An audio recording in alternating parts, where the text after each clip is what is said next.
নর্মদা, সোনভদ্র ও জুহিলার সেই আবেগঘন মুহূর্তটি। অমরকণ্টকের মনোরম পাহাড়ের ধার। বিয়ের সাজে সজ্জিত নর্মদা তার সখী জুহিলাকে পাঠিয়েছেন রাজকুমার সোনভদ্রের কাছে। সোনভদ্র অধীর আগ্রহে অপেক্ষা করছেন।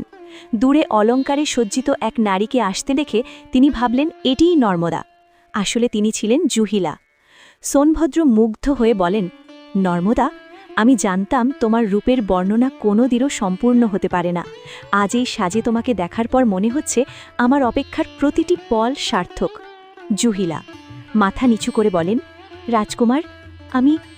সোনভদ্র বললেন, কিছু বলতে হবে না নর্মদা, তোমার এই লাজুক চাহনিই আমার জন্য যথেষ্ট। চলো, আজ থেকে আমাদের পথ এক হয়ে মিশে যাক। ঠিক সেই মুহূর্তে আসল নর্মদা সেখানে এসে উপস্থিত হন।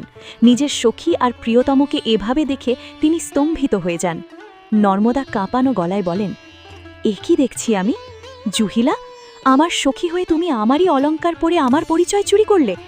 আর রাজকুমার, আপনি কি একবারও আপনার ভালোবাসার মানুষকে চিনতে পারলেন না? সোনভদ্র চকিতে ফিরে তাকিয়ে অবাক হয়ে, নর্মদা, তুমি ওখানে? তাহলে আমার সামনে এ কে? জুহিলা ভয়ে নর্মদার পায়ে পড়ে, সখী, আমায় ক্ষমা করো।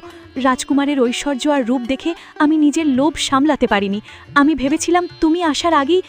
নর্মদা দৃঢ় কণ্ঠে, থামো জুহিলা, ক্ষমা চোরকে করা যায়, বিশ্বাসঘাতককে নয়। আর রাজকুমার, যার ভালোবাসা চোখের দেখাতেই ধোঁকা খেয়ে যায়, সেই ভালোবাসার ওপর ভিত্তি করে আমি আমার সংসার গড়তে চাই না। নর্মদা, শোনো, এটা একটা ভুল বোঝাবুঝি। আমি লজ্জিত, আমায় ফিরিয়ে দিও না। নর্মদা বলে, না রাজকুমার, আজ থেকে আমার আর আপনার পথ আলাদা। পৃথিবী যেদিকে চলে আমি চলব তার উল্টো দিকে।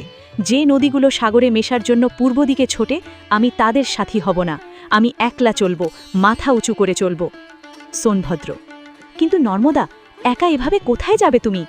নর্মদা তেজস্বী স্বরে বলেন, আমি পশ্চিম দিকে যাব। আমি কুমারী থাকব, কিন্তু কারোর কাছে মাথা নত করব না। আমার জল হবে পবিত্র, আর আমার অস্তিত্ব হবে অমর। আজ থেকে নর্মদা কারোর জন্য থামবে না, সে শুধু নিজের পথ নিজে তৈরি করবে। এই বলেই নর্মদা প্রবল বেগে পশ্চিম দিকে ঘুরে প্রবাহিত হতে শুরু করলেন।